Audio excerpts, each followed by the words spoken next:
درجه گرمی دارد و باریدن باران پیش بینی می شود. هوای شهری پراگا قرارگاه مرکزی رادیو آزادی خیلی سردتر از شهر دوشنبه است. عین زمان حرارت هوا 1 درجه زیر صفر است. دوام روز تا 2 درجه گرم خواهد شد. نوید بامدادی را با خبرها از تاجیکستان شروع میکنیم. دادگاه شهر حصار یک پادپالکونیکی میلیسا را که از روی مادهی 2 زنگی محاکمه میشد گناهگار و با پرداخت 50,000 سومانی معادل $5,300 موظف کرد. حکم دادگاه در نسبت صنعت‌الله سعدالله‌یف پادپالکونیکی میلیسا روز 14 دکبر صادر شده هنوز قوه قانونی نگرفته است، ولی محکوم شده دعواگر اصلی همسر اول از این قرار دادگاه حصار راضی نیست. دعواگر این قضیه ملاحت عزیزوی 40 ساله همسر یکم و قانونی صنعت‌الله سعدالله‌یف است که با هم 17 سال زندگی مشترک داشتند و صاحب 2 فرزند هستند. او در شکایتش به دادگاه گفت که همسرش 6 سال اخیر با زن دیگر زندگی کرده و از عائله دومش صاحب 4 فرزند شده است. قانون جنایی تاجیکستان چند همسری را ممنوع کرده برای بسیار زنی تا 50,000 سومانی جریمه و یا تا 2 سال کارهای اصلاحی را پیش بینی کرده است. صنعت‌الله سعدالله‌یف پادپالکونیکی میلیسا روز 18 دکبر در یک صحبت تلفنی با رادیوی آزادی گفت از این حکم راضی نیست و قرار است به زینه بالایی دادگاه شکایت برد. سعدالله‌یف اعتراف کرد که واقعا هم از سال 2009 تا سال 2016 در یک وقت با 2 زن زندگی کرده. با گفتهش 2 سال پیش زن دومش را طلاق داده بود. او گفت در مدتی که 2 زنگی او داشت در تاجیکستان 3 دفعه قانون عفو تطبیق شد و باید او بر اساس قانون ها از جوابگری آزاد کرده شود. اما در حالت تطبیق نشدن قانون عفو در نسبت سعدالله‌یف او باید 50,000 سومانی جریمه را پرداخت کرده احتمالاً از کار رانده شود.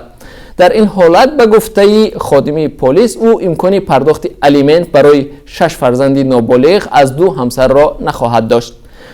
مسئله بسیار همسری در تاجیکستان هنوز 15-20 سال پیش یک مشکل خیلی جدی و داغ شده بود. جامعه شناسانی که این مسئله را تحقیق کردند پیدا شدن این مشکل را با وضعیت بعد جنگی داخل تاجیکستان، نبود امنیت و زیاد شدن شماره زنان و جوانان دستنگر ربط داده بودند. یک پژوهش تازه طبی دموگرافی هم در سال 2017 در تاجیکستان نشان داده است که تنها 3% زنان گفتند شوهرانشان همسر دوم و یا معشوقه دارند.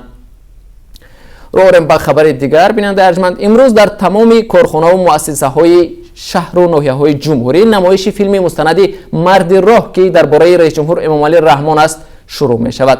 در این باره آژانس دولتی خاور اطلاع داده است. گفته می شود نمایش دست جمعانه فیلم مذکور در تمام شهر و ناحیه های مملکت با جلب نمایندگان اهل ضیا و دایره وسیع جوانان در نقشه است. این فیلم مستند امروز در تالار مرکزی ویفا با شرکت 700 نفر جوانان ساکن پایتخت نمایش داده می شود. این فیلم مستند سال 2017 از سوی کارگردان ناصر سعیدов تهیه شده است و از 3 قسمت عبارت است. امامعلی رحمان سال 1994 با پیروزی در انتخابات به مقام رئیس جمهور رسید. همین طور امامعلی رحمان در انتخابات های پرزیدنتی سال 1999، 2006 و 2013 برنده شد و اینک 26 سال رهبری تاجیکستان را بر عهده دارد. رویم به خبر دیگر. ولادیمیر پوتین پرزیدنت روسیه میگوید او حاضر است همراه شوی کشورهای دیگر با پیمان سلاح‌های هسته‌ای میان ایالات متحده آمریکا و روسیه و یا تهیه پیمان نو را مورد بررسی قرار دهد. روز 18 دکبر ولادیمیر پوتین بار دیگر عیبنامه ایالات متحده آمریکا درباره خلاف پیمان عمل کردن روسیه را لغو کرد و افزود که موجودیت موشک‌های مسکو خلاف پیمان موشک‌های مد میانه پرواز می باشند. چند پیش واشنگتن ابراز داشته بود که اگر مسکو در دوام 60 روز مطابق با پیمان سال 1987 عمل نکند واشنگتن از این خارج می شود. بر پایه این پیمان روسیه و ایالات متحده آمریکا حق ندارند موشک‌های بالستیکی بالدار تولید و مستقر کنند که مد پروازشان از 500 تا 5500 کیلومتر را تشکیل می دهد. سازمان بین‌المللی حامی حقوق روزنامه‌نگاران با نام روزنامه‌نگاران بدون مرز سال 2012 را سال دشمنی فوق‌العاده در قبال روزنامه‌نگاران نامیده تاکید کرده است که سال روان در سراسر عالم کمش 80 روزنامه‌نگار در رابطه با اجرای وظیفه‌هایشان کشته شدند. سازمان علاوه کرده است که در این رویخط 10 کشتار شامل نیستند که تحقیق آنها هنوز ادامه دارد. یک سرباز 23 ساله پایگاه نظامی روسیه در ارمنستان با لطوکوب زنی 57 ساله ارمنی متهم شد. جولیتا گوکاسیان دوم دکبر در نزد پایگاه نظامی روسیه در شهر گیومری لطوکوب شده بعدی چند در شفاخانه به هلاکت رسید. دادستانی ارمنی تفصیلاتی بیشتر نداده است، ولی وکیل مدافع و دختر خانم گوکاسیان گفته است که دادستانی ارمنستان سرباز را با لطوکوبی شخصی که باعث مرگ او شده است رسما عیبدار کردند. سبب‌های حمله سرباز به زن ارمنی هنوز معلوم نشده است. و بیننده ارجمند را می‌آوریم به خبر دیگر. مأموریت یکی از دانشگاه‌های معروف مسکو که بیش از 100 دانشجوی تاجیک در آنجا تحصیل می‌کند از مقامات انتظامی خواستند سبب یوریش به خوابگاه دانشگاه و بازداشت دانشجویان را شرح بدهند.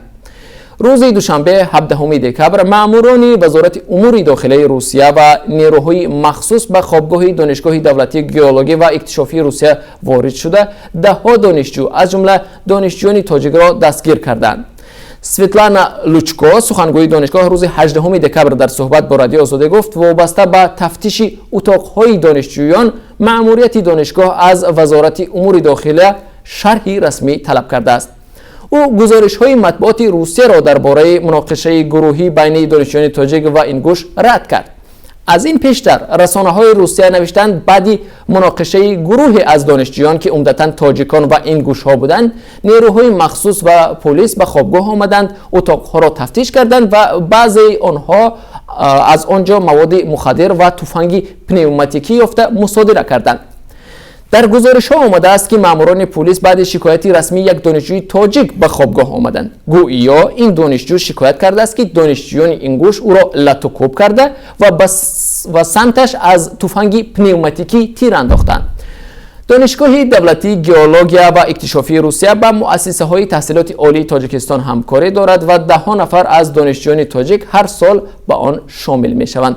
تنها در سال 2018 به این دانشگاه 80 دانشجویی را از تاجیکستان قبول کردند. در عموم در روسیه 20,000 دانشجوی تاجیک تحصیل میکنند و هر سال 4,000 نفر دیگر برای تحصیل به این کشور میروند. تاکنون گزارش ها درباره زد و خورد گروهی دانشجویان تاجیک با قوم و ملت های دیگر به چشم نخورده است. مجلس وکیلان خلق شهر دوشنبه رضایت داد که تقریباً 8,000 هکتار زمین های ناحیه رودکی به قلمروی پایتخت وارد کرده شود. این زمین ها از حدود جماعت های چاره‌کاران، چهارتپه، سرکشتی، چیمتپه، نواباد، گلستان و روسیه می باشند. محمد صفا رجب علی زاده رئیس اداره زمین دوشنبه میگوید ساختمان هر گونه انشاءات و بناهای نو در حال آغاز می شوند که مسئله گذراندن 8,000 هکتار زمینی محل ها به دوشنبه نهایی شود. او گفت این مسئله در فرصت های نزدیک نهایی خواهد شد. نقشه نوی گنرالی شهر دوشنبه ماه اپریل 2017 تصدیق شده است. بر اساس نقشه وسع‌شوی حدود دوشنبه به جنوب، قسماً به شمال، شرق و غرب صورت گرفته. حدود شهر از 12,000 هکتار حاضره تا به 30,000 هکتار رسانیده خواهد شد. و بیننده ارجمند یادآور می‌شوم شما نویدی بامدادی را از رادیوی آزادی مستقیما تماشا دارید و حالا رو می‌آوریم به خبر دیگر. امام علی رحمان رئیس جمهوری تاجیکستان تمام نهادهای دولتی را موظف کرده است که تا 1 اپریل سال 2019 پیشنهاد همه خدمات به اهالی را طریق پرداخت غیر نقدی فراهم کنند. امام علی رحمان برای گسترش حساب برابرکنی غیر نقدی در تاجیکستان قرار جدید حکومت را امضا نموده است که بر اساس آن همه کارخانه‌های و اداره‌های دولتی وظیفه‌دار شدند قبول پرداخت‌ها را طریق نظام‌های الکترونی راه اندازی کنند. بر اساس قرار حکومت وزارت و اداره‌های دولتی که به ارائه خدمات پولکی مشغولند به طور حتمی موظف شدند که از 1 اپریل سال آینده در برابر پول نقد همه نوع‌های پرداخت‌های الکترونی را برای همه نمود خدمات قبول کنند.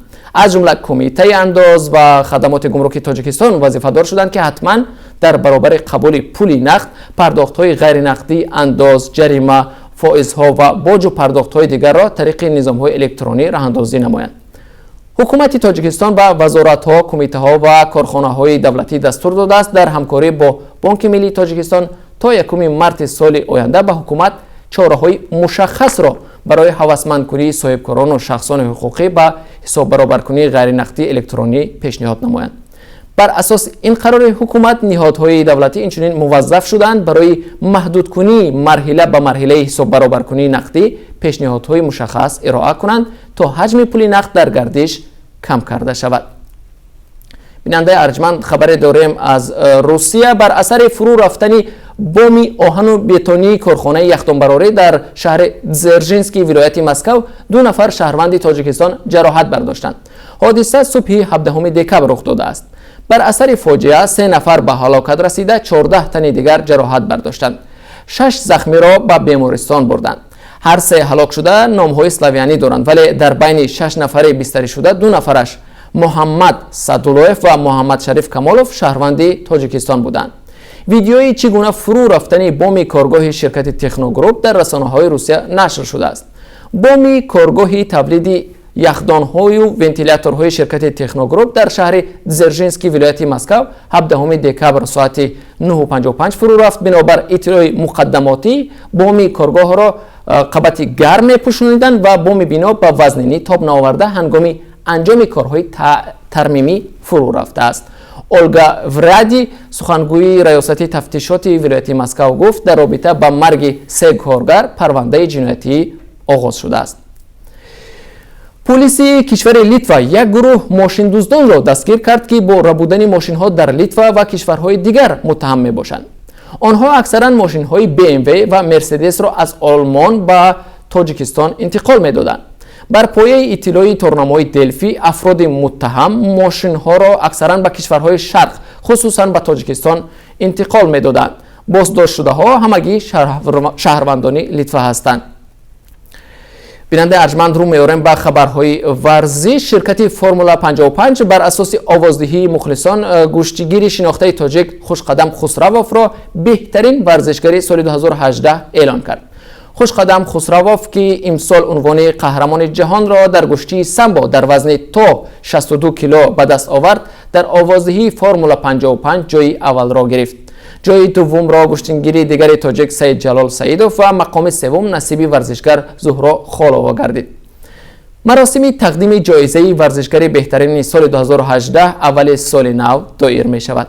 ширкати Формула 55 овоздиҳии мухлисон барои муайян кардани беҳтарин варзишгарони солро бар пояи назарсанҷӣ миёни мухлисон натиҷагирӣ кард. ин овоздиҳӣ аз 26 ноябр то 15 декабр дар сомонаи ширкати Формула 55 доир шуд. бинандаи арҷманд, дар поёни ин нашри навиди бомдодӣ ҳамчунон назаре доштем ба қурби арзи хориҷӣ дар Тоҷикистон. бинобар қурби имрӯз муқаррар кардаи Бонки Миллӣ $1 амрикоӣ 9.42 дирам, 1 евро воҳиди пулии Иттиҳоди Аврупо 10.68 дирам ва 1000 рубли русӣ 141 сомонӣ арзиш дорад. ва бинандагони азиз, инҷо расидем ба поёни ин нашри навиди бомдодӣ. ахбори аз ин бештар дар сомонаи cw.ozodi.org қобили дарёфт аст. барномаҳои наву ҷолиби мо дар пешанд. бо мо бошед.